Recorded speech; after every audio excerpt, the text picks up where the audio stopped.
There are probably few people covered here at Biographics who are more divisive than Ned Kelly. Australia's most famous outlaw and bushranger, he is primarily remembered for his final showdown with the police where Ned and his men wore homemade armour. To some people, he is a folk hero, a working-class revolutionary who took a stand against British colonial authority. To others, he's simply a cold-blooded villain who has been undeservedly mythologized and morphed into the sort of Robin Hood of Australia. We'll let you hear his story and form your own opinion, but there is one thing for certain. For better or worse, Ned Kelly has become one of Australia's greatest cultural icons.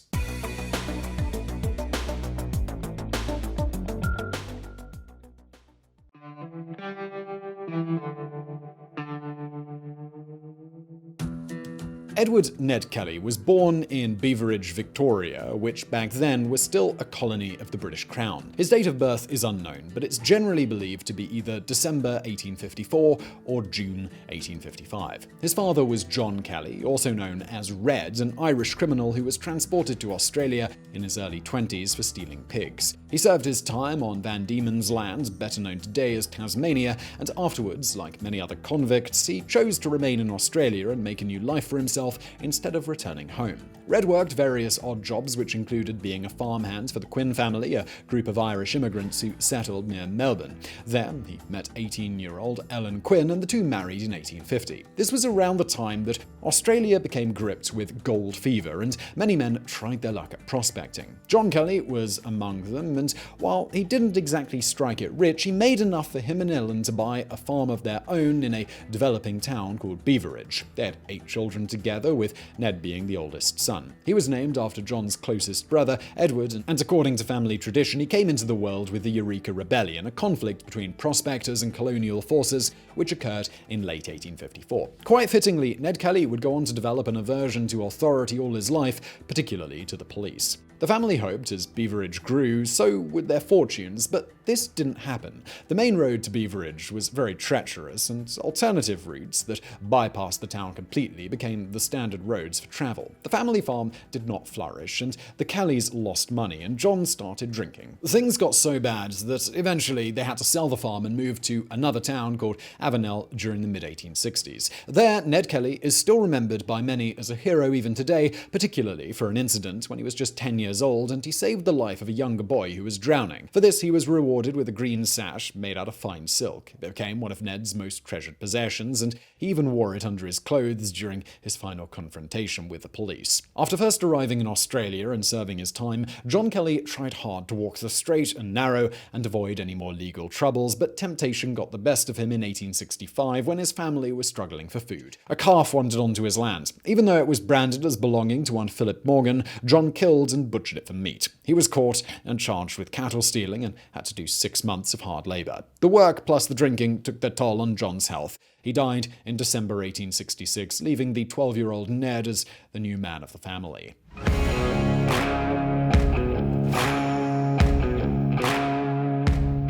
A few years later, the Kelly family had to move again, this time to a stretch of uncultivated farmland outside the town of Greta. There, they reunited with a lot of relatives as Ellen's parents and sisters, along with their own families, had relocated to the area. Wherever they went, the Quinns developed a reputation for not being the most law-abiding people in the world and often were accused of cattle and horse stealing. Ned began spending a lot of time with his uncles, who undoubtedly influenced his developing behavior, but the defining moment came in 1869 when the 14-year-old Kelly met Harry Power. Power, real name Henry Johnson, was a well-known bushranger. Originally, bushrangers were escaped convicts who used the Australian wilderness as a hideout, but it later came to refer to all criminals who hid in the bush. They were undoubtedly criminals who committed robberies and even murders, but they still had their fair share of sympathizers. Ned Kelly aside, quite a few others became regarded as folk heroes who stood up to authority, similar to the outlaws of the American West. Harry Power was one such example, and the Kellys were his sympathizers. Ned, in particular, took an instant liking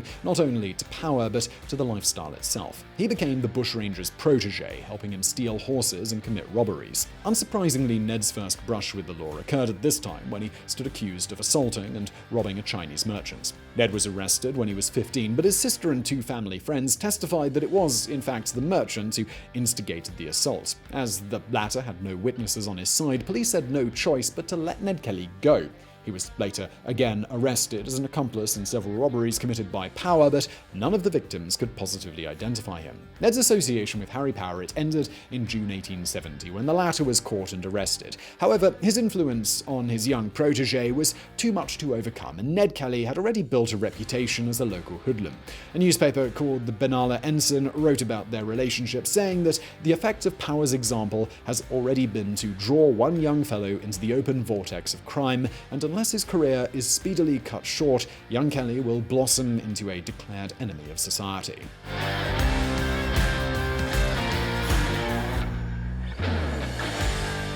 That is pretty much what happened. From that point on, Ned Kelly always stayed on the wrong side of the law. Just a few months after Power's arrest, Ned was taken into custody for assaulting a hawker named Jeremiah McCormack. This time, he was found guilty and sentenced to 6 months of hard labor. He was released early, but only enjoyed a few weeks of freedom before being incarcerated once more for horse theft. This charge was later downgraded to feloniously receiving a horse, but Kelly still got 3 years in prison. When he was released, Kelly went back to stealing livestock, this time accompanied by his younger brother Dan Kelly. A bit later, they would go on to form the Kelly Gang, whose other main members included Steve Hart and John Byrne. Another defining moment in the life of Ned Kelly took place on April 15th, 1878. Known as the Fitzpatrick incident, it is sometimes seen as the catalyst that irrevocably put Ned and his brother on the path of no return as they became wanted fugitives. Unfortunately, we cannot say with certainty what happened because we have two different versions of events, that of Constable Alexander Fitzpatrick and that of the Kelly family, and neither one is a particularly reliable source. Fitzpatrick travelled on that day to the Kelly household to take Dan into custody as there was an arrest warrant out on him for horse theft. According to the constable, he arrived at the house where he found Dan Kelly, his mother Ellen, and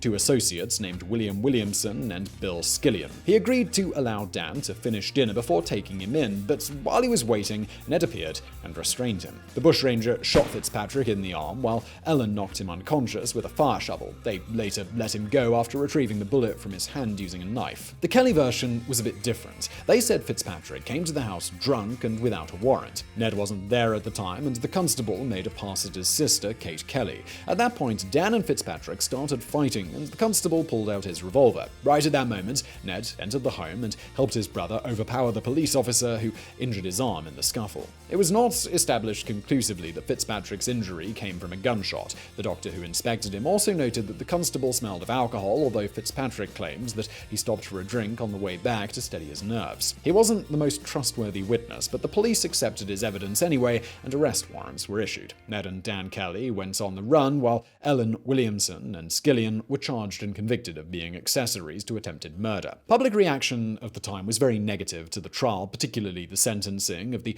elderly Ellen Kelly to hard labor. Even the Victoria police were unhappy with Fitzpatrick's actions, as the commissioner decried them as generally bad and discreditable to the force. However, they did generate plenty of sympathy for the Kelly brothers.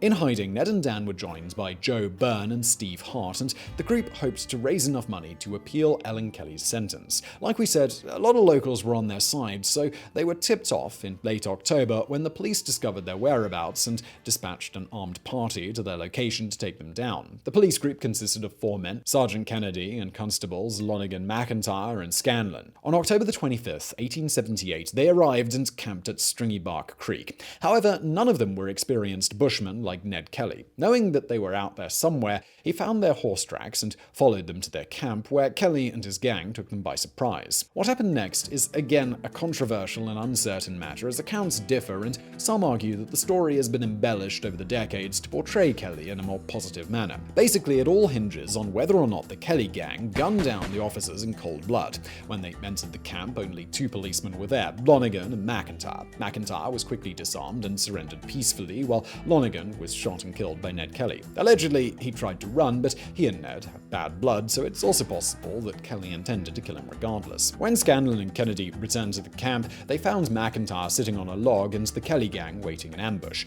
A shootout ensued where Scanlon was shot dead and Kennedy was mortally injured, crawling a few hundred feet before dying. During the chaos, McIntyre managed to jump on a horse and make a run for it. He reached civilization and informed everyone that the Kelly gang had just murdered 3 police officers. Whether or not the officers others would have lived if they surrendered, we cannot say, but from that point on, the Kelly gang were officially declared outlaws by the governor of Victoria. Under the recently passed Felons Apprehension Act, they basically had no more rights. They could be shot on sight, even if they were captured alive.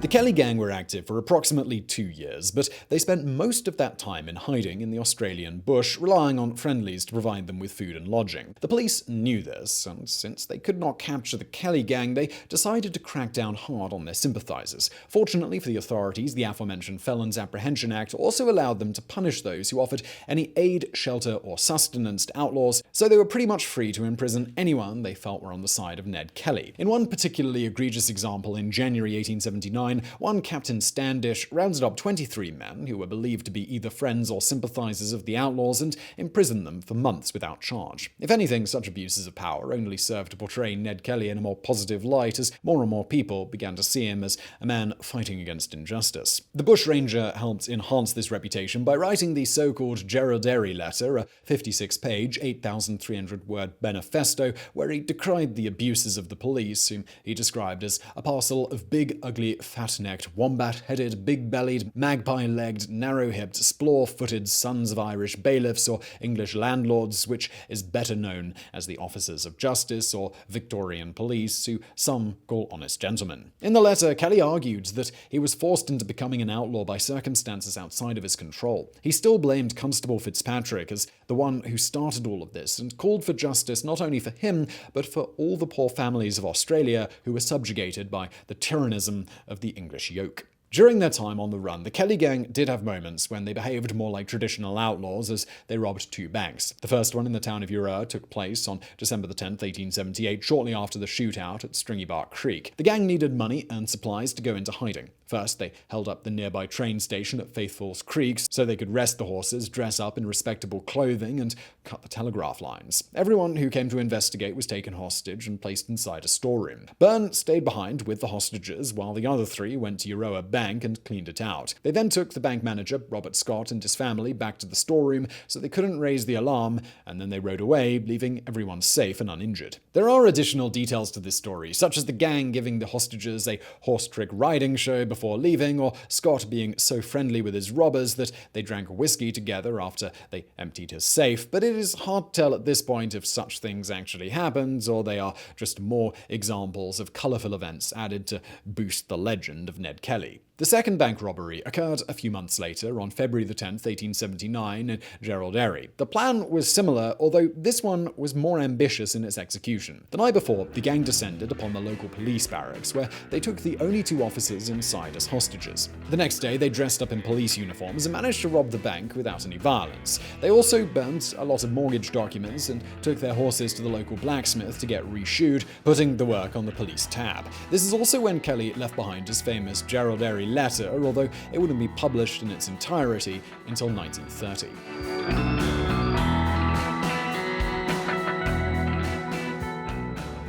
Following the 2 robberies, authorities stepped up their efforts to hunt down the Kelly gang even more. With contributions from banks, they increased the reward for their capture to £2,000 per head for a total of about £8,000, which is about 1.5 million Australian dollars in modern currency. They also brought in a native police unit from Queensland, which contained Aboriginal troopers who were more adept at tracking people in the bush. Ultimately, they were able to find the outlaws, but it has been speculated that their efforts were hampered at every turn by the Victoria police, who didn't want to get upstaged by the Queenslanders. They were already deeply unpopular with the people of Victoria. Those who sympathised with Ned Kelly considered them to be corrupt and abusive. Those who didn't still regarded them as incompetent for being unable to capture the gang. The last thing they needed was for the Queenslanders to do their job for them. In the end, it was the money that gave them the advantage. The Kelly gang may have been popular with the people, but it was inevitable that someone would ultimately choose funds over friendship. That someone was Aaron Sherritt, a friend of the gang members who was particularly close to Joe Byrne. He became an informant for the police, although some believed he was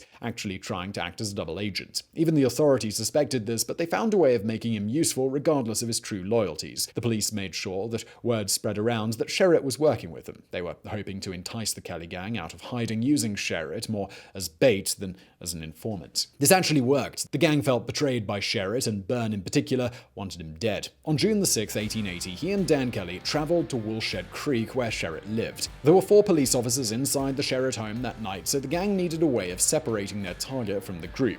They kidnapped a neighbour and brought him to the front door of the Sherritt house while they lay in hiding. They made him call out for Sherritt, who recognised his neighbour's voice and answered the door without hesitation. At that point, Byrne popped out of the shadows and shot him through the head. This was the first part of their plan, as the Kelly gang were set on enacting their most ambitious and most violent ploy yet. They knew that the police inside Sherritt's home would send word of what had happened to Melbourne, who in turn would send reinforcements by special train. The rail would pass through a city called Benalla, where undoubtedly more officers would join the hunt, and then through a town called Glenrowan. While Dan and Byrne dealt with Sherritt, Ned and Steve Hart travelled to Glenrowan. Their intention was to run the train off the track, kill any survivors, and then go on to Benalla, which, left without a police force, would have been easy pickings. To that end, Ned and Hart kidnapped 2 railway workers and forced them at gunpoint to damage the track over a steep ravine.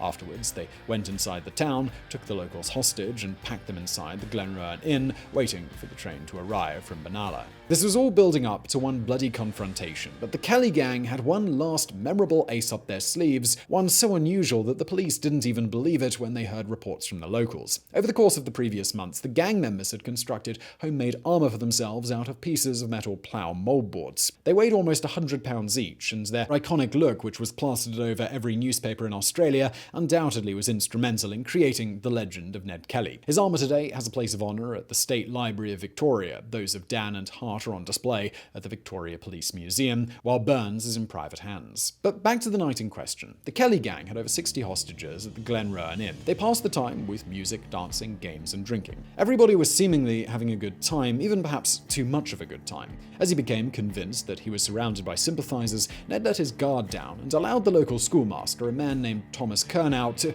return home and go to sleep. Curnow was not only a sympathizer, but he had overheard the gang's plan of derailing the train. He went home, grabbed a candle and a red handkerchief, and went to the railway to find the spot where the tracks had been damaged. After locating it, he managed to signal the engine driver in time for him to stop the train derailing. The entire police force was alive and well and headed for the Glenrowan Inn.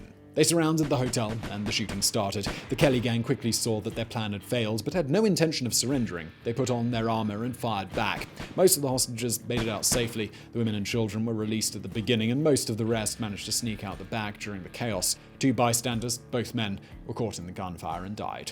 After sustaining a few minor injuries, the outlaws retreated further inside the hotel, except for Ned Kelly, who ran into the bush, intending to circle around and flank the police. Joe Byrne was the first to die. A bullet hit him in the thigh and severed his femoral artery, causing him to bleed out. Then came the most spectacular moment of the shootout, as Ned Kelly emerged out of the dark mist, clad in armor and guns blazing. The sight made the police think that they were fighting the devil himself, and it took them minutes to finally understand what was happening. Eventually, they realized that Ned's legs were completely unprotected, so they aimed for those. Kelly took several shots before finally collapsing and surrendering. He was captured alive, but Dan Kelly and Steve Hart were still shooting from inside the hotel.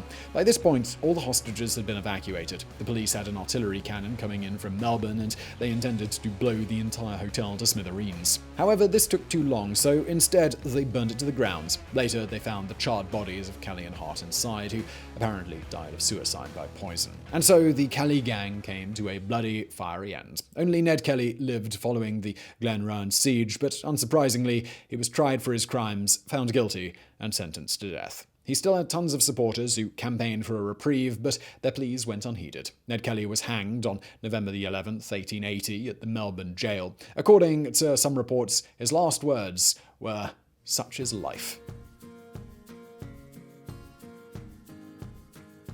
So I really hope you found that video interesting. If you did, please do hit that thumbs up button below. Don't forget to subscribe, and thank you for watching.